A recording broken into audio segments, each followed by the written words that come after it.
Pour nous en parler, j'appelle Pascal Pic, paléanthropologue, maître de conférence au Collège de France.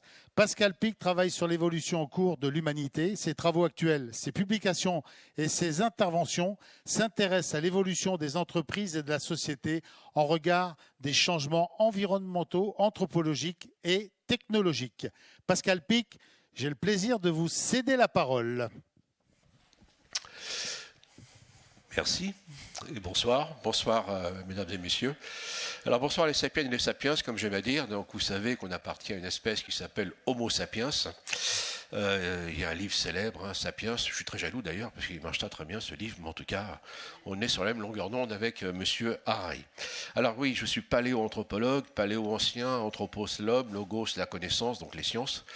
Et donc tout le monde évidemment perçoit, surtout qu'il y a un grand breton qui s'occupait de ces affaires-là, Yves Coppens, qui a été mon patron et toujours ami, qui vient disparaître récemment, comme vous le savez malheureusement.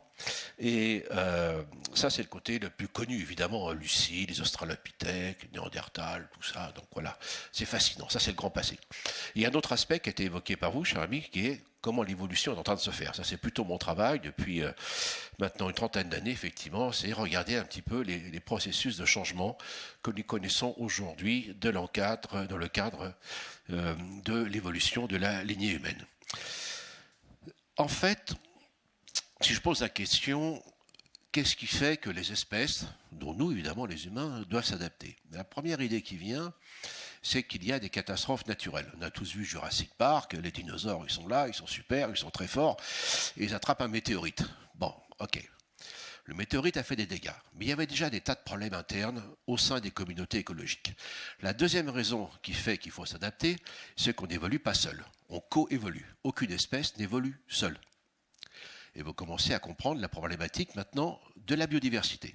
Je rappelle que la prise de conscience sur les changements climatiques a donné la création du GIEC en 1989. Le même organisme qui s'occupe de biodiversité n'était créé qu'en 2012. Donc on a pris conscience que tardivement des problématiques du fait que nous coévoluons avec les autres organismes. Et ça, c'est pas encore bien compris. Qui a entendu parler en France du rapport Partard-Gascutta? Il s'agit d'un professeur d'Oxford qui a publié un rapport il y a 2 ans dont on n'a pas du tout parlé en France, qui est l'équivalent du rapport Nicolas Stern, qui lui date de 15 ans maintenant. Ce premier rapport évoquait le coût économique et social des dérèglements climatiques. Ce rapport qui est sorti il y a à peine 2 ans parle du coût, évidemment, social et économique, écologique bien sûr, qu'il y aura avec la perte des biodiversités. On n'en a pas du tout parlé en France. Donc cette deuxième raison qui mène au changement en termes de communauté écologique, eh bien, on en prend à peine conscience et c'est encore assez peu diffusé. La troisième raison, que personne ne trouve, qui nous oblige à nous adapter, et là je le dis surtout pour tous les entrepreneurs et les dirigeants d'entreprise, c'est le succès.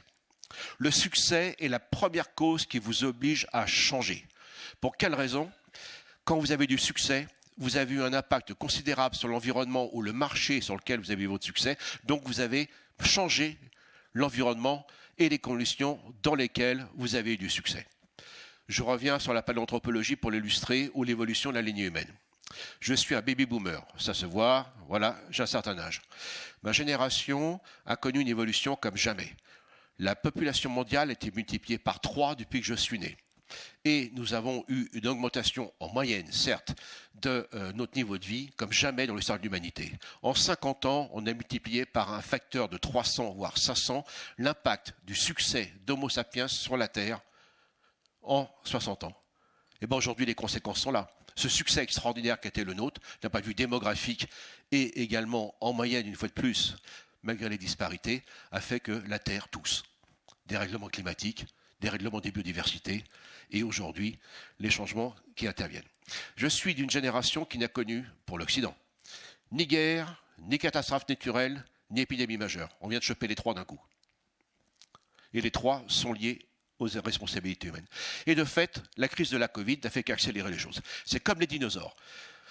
En fait, les pandémies, les météorites, ou ce que vous voudrez, ne font qu'affaiblir des systèmes qui déjà avaient des difficultés en interne. Si le système interne est costaud, ça fait mal, mais ça résiste. Et là, on a vu toutes nos fragilités. Et on a vu les fragilités en Occident qu'on a évoquées toute la journée sur la production, sur les productions de base, sur les problèmes de pollution, sur les problèmes donc des éléments d'industrie et d'accès aux matières premières, donc c'est-à-dire et même à la transformation. Tout ceci parce que nous étions bernés d'illusions. Et là, je suis effaré, parce que tout ça, c'est sur Internet, c'est connu, mais ce n'est pas du tout lu. C'est quand même aberrant. Il y a des chercheurs américains du MIT, il y en a un qui est à Berkeley maintenant, mais qu'importe, qui s'appellent M. Bridger-Fonson et M. McAfee. Ils ont étudié depuis 15 ans ce qui se passe dans les perturbations, les transformations profondes de l'économie nord-américaine, ce qui évidemment va nous tomber dessus en ce moment et avec un décalage de 5 ou 6 ans. Ils ont regardé 4 courbes. Le modèle de l'évolution des 30 Glorieuses, qui était celui de ma génération, c'était qu'il y avait 4 courbes qui exprimaient les changements de la société. Celle de l'augmentation des revenus des ménages. Si on parle de 1980, d'une base 100, et qu'on arrive à 2020, c'est l'arrêt de l'étude, eh bien on passe en gros, pour l'Amérique du Nord, de 100 à 200. En gros, donc, les revenus moyens des ménages ont doublé. Good news. Maintenant, vous regardez la deuxième courbe, qui est celle de la création d'emplois. Eh bien là, on passe de 100 à 220. Tiens, il s'est créé plus d'emplois en proportion que de revenus moyens. Quatrième courbe, c'est celle du PIB. Le PIB a augmenté de 1980 à 2020, en partant d'une base 100 toujours, lui à 280. Et maintenant, si on regarde la productivité, on passe de 100 à 380. En gros, ces 4 courbes étaient complètement associées jusqu'aux années 90. Et ces courbes commencent à se dissocier dans les années 90. Et depuis les années 90, mes chers amis, toutes ces courbes augmentent, sauf celle des revenus. C'est-à-dire que les revenus stagnent.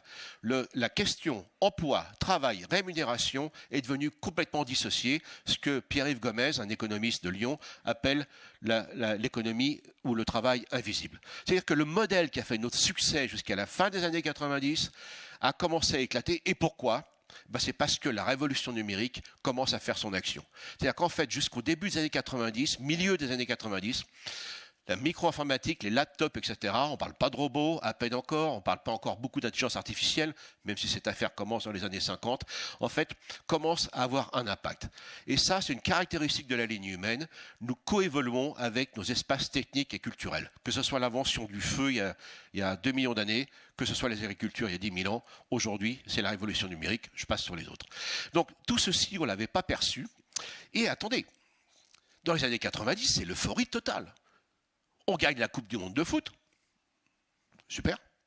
L'économie française va bien d'ailleurs. Il y a une corrélation directe ailleurs entre le performance des équipes de foot et l'économie d'un pays. Vous regardez, c'est parfaitement corrélé. C'est quand même assez étonnant. Plus sérieusement maintenant, même si c'est une réalité, oui, écoutez, le RSS est tombé. C'est la Russie qui arrive. La Chine rentre dans l'OMS. On parle de mondialisation heureuse, je l'ai déjà dit, et bien après tout, on va avoir les classes moyennes qui vont émerger, comme dans le modèle des 30 Glorieuses après la Seconde Guerre mondiale, dans les BRICS, c'est-à-dire le Brésil, la Russie, la Chine, l'Inde et l'Afrique du Sud. On est dans le meilleur des mondes possibles. D'ailleurs, c'est tellement bien tout ça, qu'on nous dit que c'est la fin du travail. M. Jeremy Rifkin nous dit que c'est la fin du travail. Je vais vous dire une chose, écoutez les prospectivistes, ce qu'ils vous disent ne va pas arriver. L'autre chose étant, c'est que d'un seul coup, on se dit cette mondialisation heureuse va permettre d'augmenter le niveau de vie de tout le monde sur la Terre. Il y a eu des avantages, soyons clairs. Mais de ce fait, M. Francis Fukuyama nous dit que c'est la fin de l'histoire. Après tout, le domaine, l'idéologie occidentale, la civilisation occidentale, basée sur la démocratie, sur le libre commerce, sur l'échange, tout ceci va s'installer dans le monde entier. Je pense que les plus jeunes qui sont là apprécient un petit peu, 20 ans plus tard, ce qu'il en est aujourd'hui. Évidemment, ce n'est pas du tout advenu. Pourquoi ? Parce que c'était un tel succès qu'on s'est dit que ça allait continuer comme ça. Et pourtant, il y avait des facteurs qu'on appelle les signaux faibles, le terme a été employé plusieurs fois aujourd'hui, qui étaient là. J'ai déjà évoqué les travaux de Bridger-Fonson et McAfee. Déjà, M. Obama a failli ne pas se faire réélire parce qu'il y avait déjà une destruction des classes moyennes. Il y avait des manifestations sur lesquelles il y a « Save the Middle Classes ». Et là, de fait, ça veut dire quoi ? Quand vous avez les classes moyennes ou les parties moyennes d'une population qui se détériorent, c'est un signe très clair dans l'évolution qui est universel. Ça veut dire que les populations ne sont plus en adéquation avec l'environnement qui est le leur. Les gilets jaunes sont l'expression de cela. Et on assiste à quelque chose aujourd'hui qui va être très compliqué pour les ruralités et le développement de nos territoires, qui est ce qu'on appelle la bipolarisation de nos sociétés. Quand vous avez une population qui est bien adaptée à son environnement, vous faites des statistiques, des biostatistiques comme on dit, vous mesurez des caractéristiques morphologiques, par exemple la taille du bec, ça c'est les pinsons des Galapagos, et vous avez une belle moyenne avec un faible écart type, donc une belle moyenne, super. Et là vous vous dites, waouh, qu'est-ce que les pinsons sont bien adaptés à l'environnement. Ah oui, là, entièrement d'accord. Maintenant je pose la question, vous avez une espèce qui est vachement bien adaptée à son environnement, l'environnement vient à changer. Et je pose la question aux gens, une fois sur deux ils se plantent. Quelle est la partie de la courbe qui va dégager? La moyenne ou les extrêmes? Eh bien, c'est la moyenne. Eh bien, on a des transformations sociales profondes aujourd'hui autour du travail qui a été accentuée évidemment par les délocalisations et la désindustrialisation qui a été évoquée depuis 30 ans. Et la France a été malheureusement, et on en paye les conséquences aujourd'hui, très engagée dans la désindustrialisation. Voilà, aujourd'hui on en est, moins en Bretagne par rapport à d'autres régions de France, mais voilà, on y est. Et de ce fait, ceci, on n'a pas voulu le voir. Les politiques n'ont pas voulu le voir, les économistes n'ont pas vu. Ah si, ça y est, les sociologues l'ont vu. Hein, je fais référence au livre de La France sous nos yeux, excellent essai d'ailleurs de M. Fourquet et Cassili, où là on s'aperçoit que ceci est en train de changer. Alors il y a beaucoup de jeunes qui sont là. Quand j'étais jeune, quelqu'un qui, garçon ou fille, avait un bac plus 2 était garanti de rentrer dans la classe moyenne. Aujourd'hui, à bac plus 4, vous n'êtes pas garanti de rentrer dans la classe moyenne. Voilà comment la société a changé. Donc des enjeux pour vous, surtout pour vous les plus jeunes, pour nos industries et la ruralité. On a beaucoup parlé du numérique. Je suis content qu'on parle beaucoup de numérique, parce que le numérique, évidemment, c'est ce qu'on appelle en anglo-saxon de General Purpose Technology, qui a bousculé ces équilibres à travers les métiers. En gros, je vous ai dit que les bac plus 2, c'était une garantie dans les années 70, 80, d'avoir un job et de rentrer dans la classe moyenne, d'acheter une maison, d'avoir une vie de famille, d'aller en vacances, etc. Ce sont des métiers techniques, les bac plus 2. Et quels sont les métiers qui sont accaparés par les machines? Ce sont les métiers techniques, justement. Et c'est ça qu'on n'a pas vu venir. Et de ce fait, nous avons un décalage aujourd'hui avec, d'un côté, sur le travail, on a beaucoup parlé de télétravail aujourd'hui. Oui, qui est éligible pour le télétravail? Eh bien, des gens comme vous et moi. Des gens qui sont diplômés, qui ont fait des études, qui ont souvent, pour la plupart, les garçons et les filles, travaillé en même temps pour payer leurs études. Ils savent travailler en parallèle, ils savent organiser leur temps, ils savent effectivement travailler à distance, collaborer, se réunir, se dissocier. Hey, ça faire pour nous, c'est super. Sauf qu'il y a la moitié de la population, 52%, qui n'est pas éligible pour le télétravail. Des personnes qui, effectivement, sont obligées d'aller en présentiel, celles qu'on a appelées du travail de premier et de second rang, qu'on s'est aperçu que c'est tellement essentiel. Et de ce fait, ces personnes-là, non seulement elles gagnent moins d'argent, elles sont moins diplômées, en moyenne, il y a plus de femmes, beaucoup plus de personnes issues de l'immigration. Et ça, c'est évidemment la base absolument essentielle, on s'en est aperçu pendant la Covid, de nos sociétés. Alors, parler de réindustrialisation, formidable. Parler de formation, on n'a pas beaucoup parlé aujourd'hui, mais c'est essentiel. Mais bien comprendre qu'effectivement, que si on se focalise que sur le numérique et le télétravail, on va laisser une partie de la population de côté et ça ne va pas très bien se passer. Donc il y a de vrais enjeux politiques et économiques autour de cela qui effectivement nous obligent à rentrer sur des logiques plus écosystémiques. Le terme a été très peu employé en termes d'écosystème. Par exemple, réindustrialisation. C'était dit plusieurs fois, d'ailleurs c'était très bien les dernières interventions que j'ai entendues là sur, on voit bien qu'il y avait une sensibilité, notamment chez M. Enaf et d'autres, sur le fait qu'une industrie est connectée avec les services, avec les fournisseurs et avec d'autres entreprises. Mais attendez, c'est pas si simple que ça dans l'aménagement du territoire. J'habite depuis quelque temps à Marseille, mais pas loin de Marseille, il y a Nice, surtout vu de la Bretagne, c'est pas loin. Et là, il y a eu un projet dans les années 60, poussé par le sénateur Pierre Lafitte, absolument formidable, Sophia Antipolis. Merveilleux projet. Sauf que ça ne marche pas très bien. Ça ne marche pas très bien, pourquoi? Parce que ça ne partait pas des logiques même d'un territoire, d'une demande d'un territoire. Pourtant, l'idée était magnifique. Parce qu'au départ, Sophia Antipolis, c'est un peu ailleurs. Hein. Donc voilà. On peut dire que les Alpes-Maritimes ont remporté le contrat. Mais néanmoins, c'est un système qui est juste à poser. C'est-à-dire qu'effectivement, il y a des grandes entreprises, il y a des laboratoires, il y a une université, mais ça ne collabore pas très peu, il n'y a pas de tissu.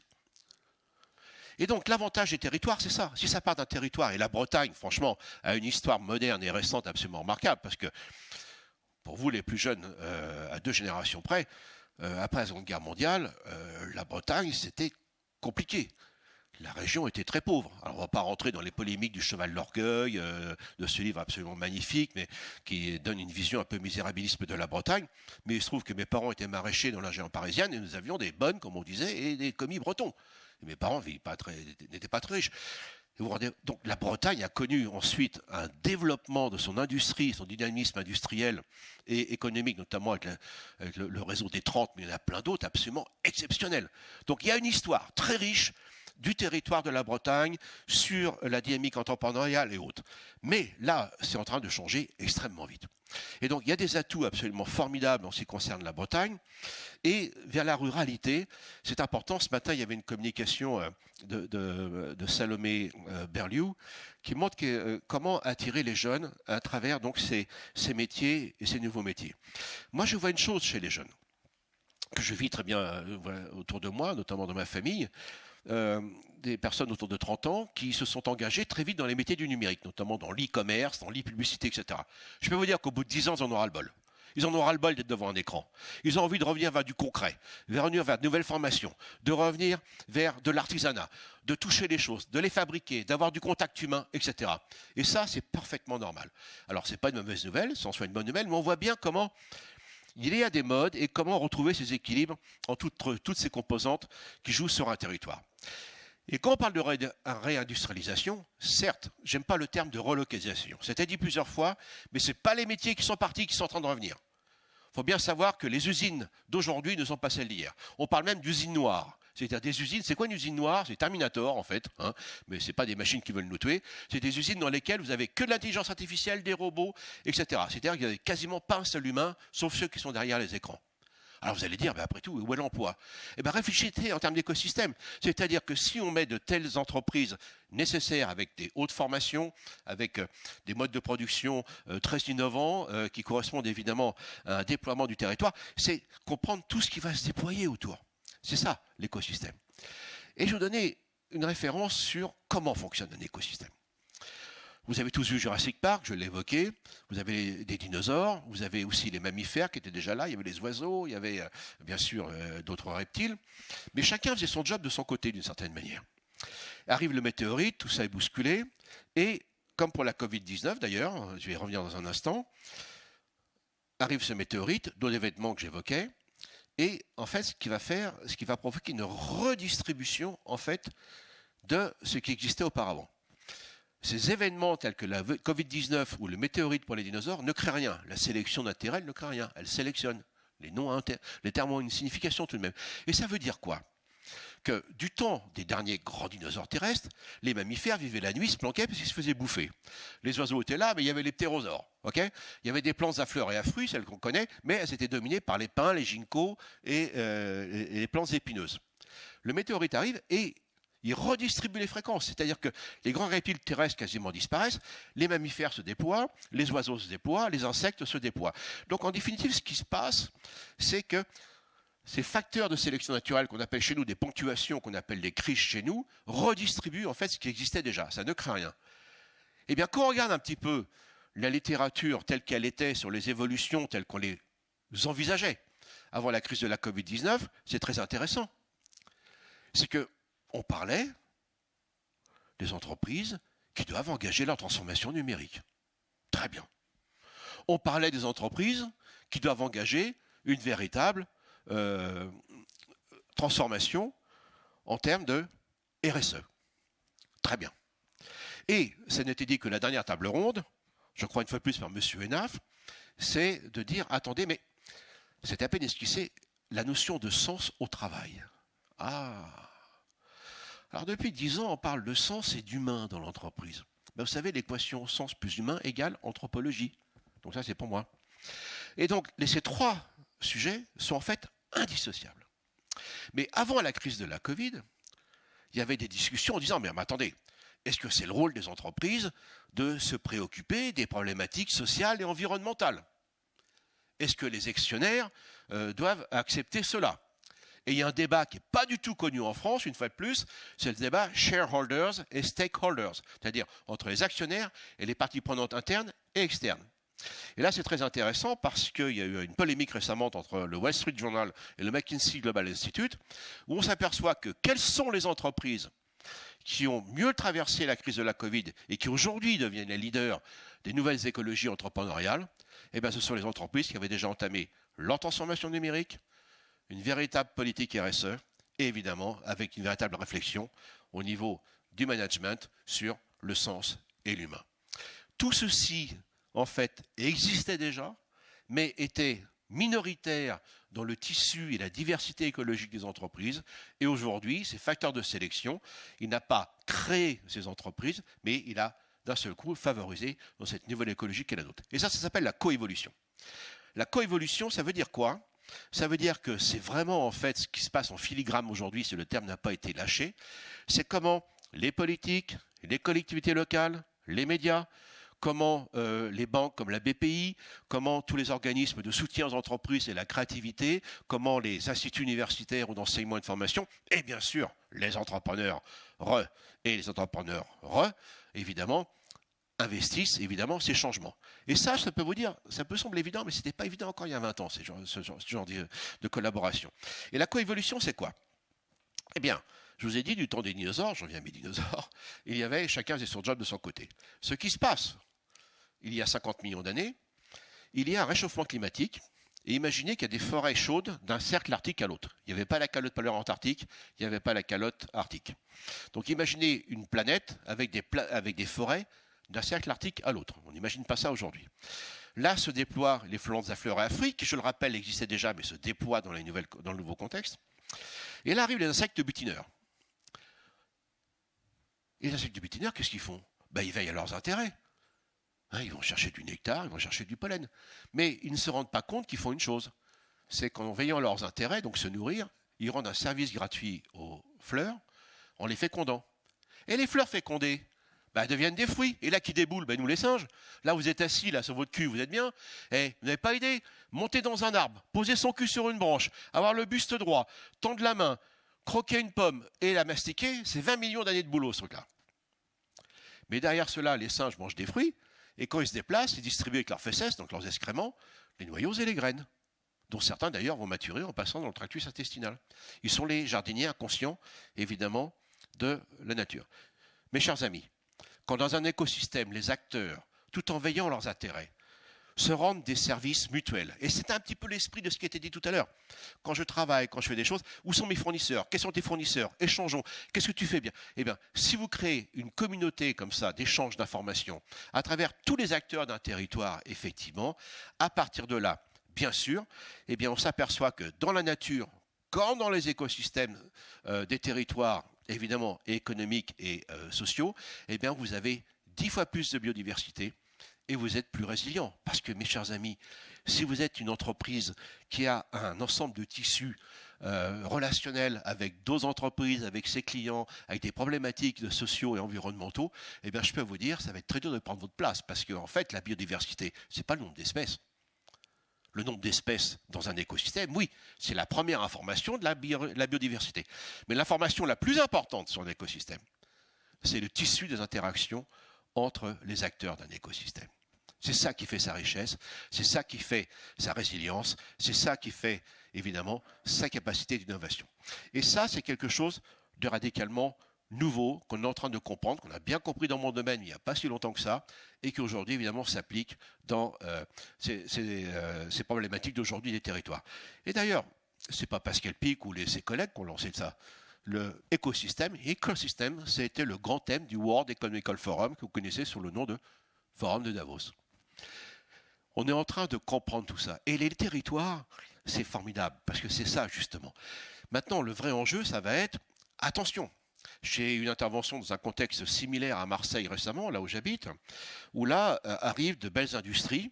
Et le problème, c'est que il y a beaucoup de gens qui n'ont pas d'emploi à Marseille, mais ils n'ont pas les gens formés.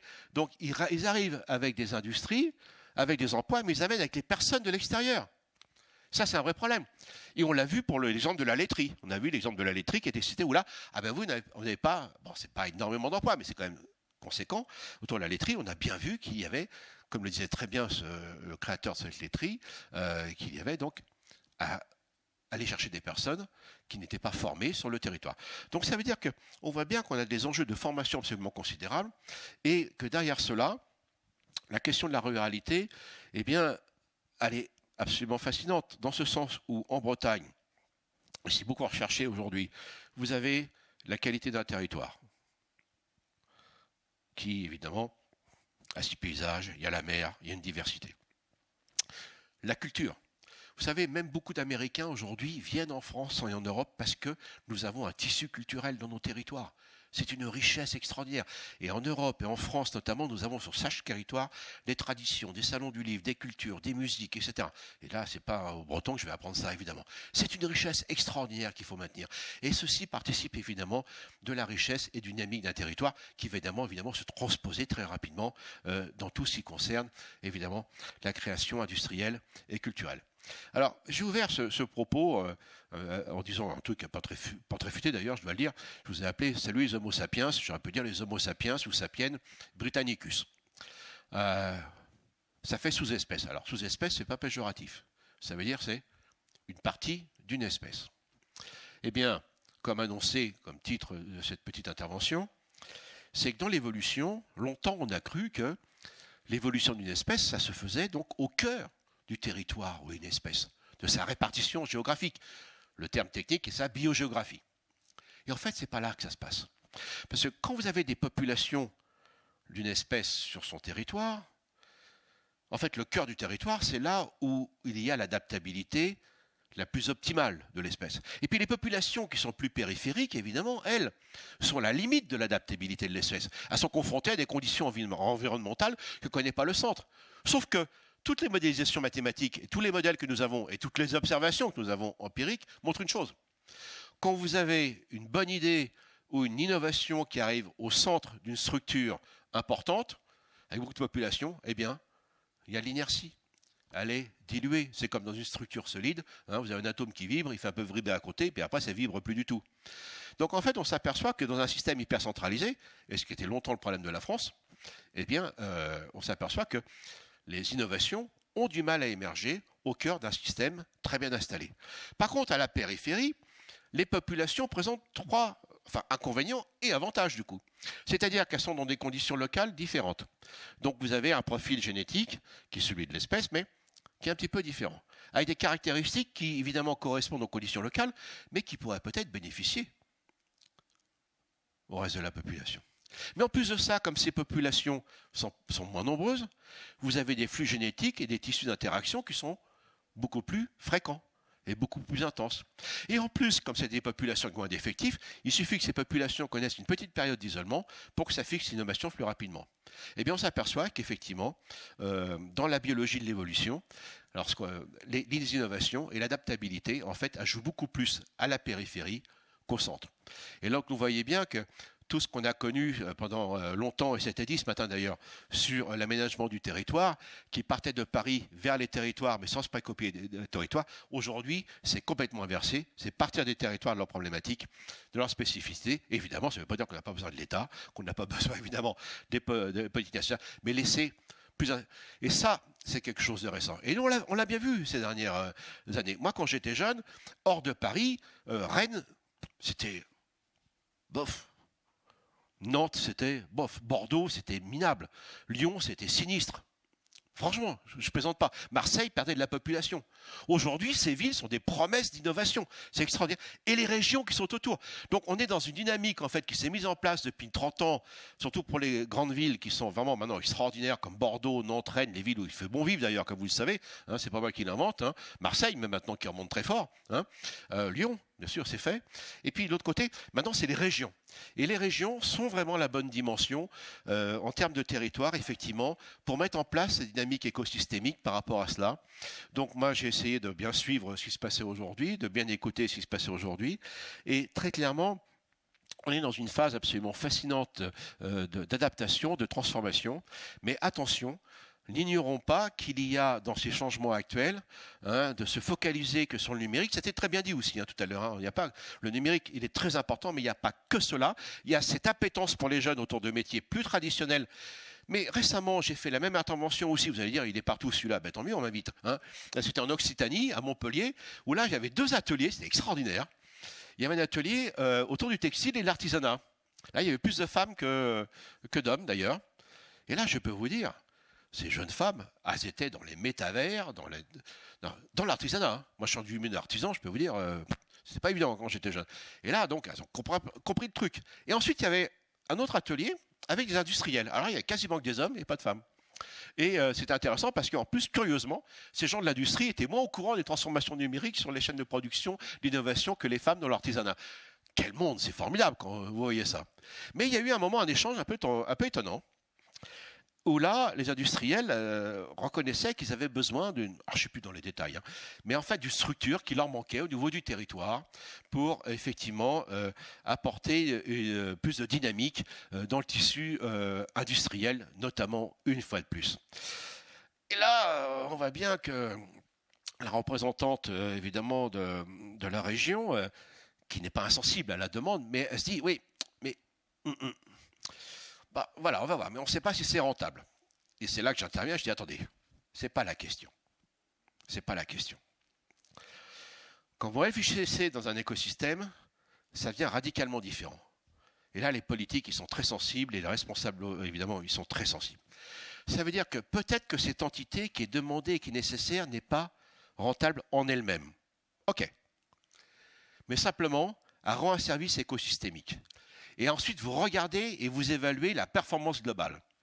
Et là, vous apercevez que la performance globale est beaucoup plus importante avec cette entité qui rend un service nécessaire qui n'est peut-être pas rentable, alors qu'avant, il n'y avait évidemment pas ce système, mais que d'un autre côté, chaque entité produisait ses richesses et donc avait son impact économique, mais globalement, la performance globale au niveau du territoire était moins bonne. Les logiques écosystémiques sont radicalement différentes sur les territoires que celles qu'on a connues. Ça demande une évaluation, ça demande une appréciation qui est radicalement différente sur la manière de mener ces relations écosystémiques qui touchent évidemment tous les aspects à travers donc effectivement les profils de population.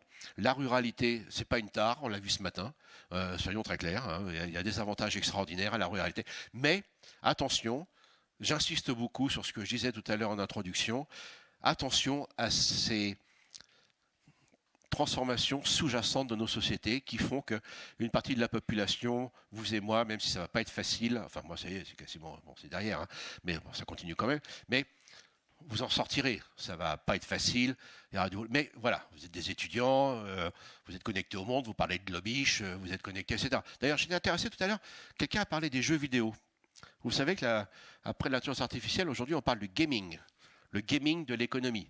Hein, et ça, c'est les métavers. Alors, ce que ça va donner, c'est lié à 380 milliards de dollars de PIB mondial dans les 10 ans, mais personne ne sait en fait. Mais en tout cas, voilà, vous, ce monde-là, ça sera le vôtre. Mais pensez aussi, en termes évidemment de conscience sociale, à cette partie de la population qui se sent décalée, non sollicitée par rapport à ça, tout en sachant que le système scolaire qui fonctionnait très bien quand j'étais jeune fonctionne moins bien aujourd'hui. Hein. Et ça, évidemment, au niveau d'un territoire, c'était une richesse perdue. Vous savez, on appelle ça le paradoxe de Polanyi.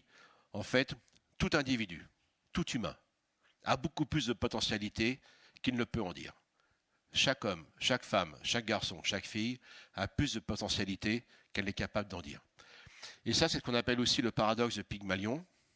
C'est-à-dire, si on dit aux gens, vous n'y arriverez pas, vous pouvez être sûr qu'ils ne vont pas y arriver. Si vous dites aux gens qu'ils peuvent y arriver, ils y arriveront.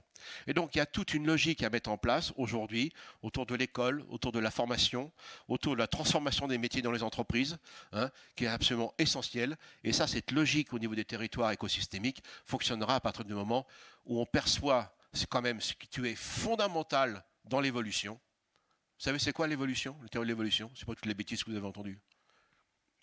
C'est une théorie des diversités. Darwin se pose cette question. Pourquoi sommes-nous tous différents? Pourquoi nous sommes tous différents les uns des autres? Et Darwin a cette idée absolument géniale de se dire, si nous sommes tous différents des autres, c'est parce que les diversités sont la matière première d'une adaptation face à un monde qui change et qu'on ne connaît pas. Et si, au niveau d'un territoire, on est capable de comprendre cette logique des diversités par rapport à cela, dans une approche écosystémique, avec évidemment l'intelligence de réinstaller et de réimplanter ce qui est nécessaire en termes de production de base, eh bien effectivement, je crois qu'il y aura un bel avenir sur nos territoires. Et je pense que la Bretagne est pas mal placée par rapport à cela. Merci. Merci beaucoup. Merci beaucoup, merci infiniment Pascal Pic pour ces propos qui sont très encourageants parce que vous avez un regard qui n'est pas tout à fait le même que le nôtre et c'est bien intéressant, bien intéressant.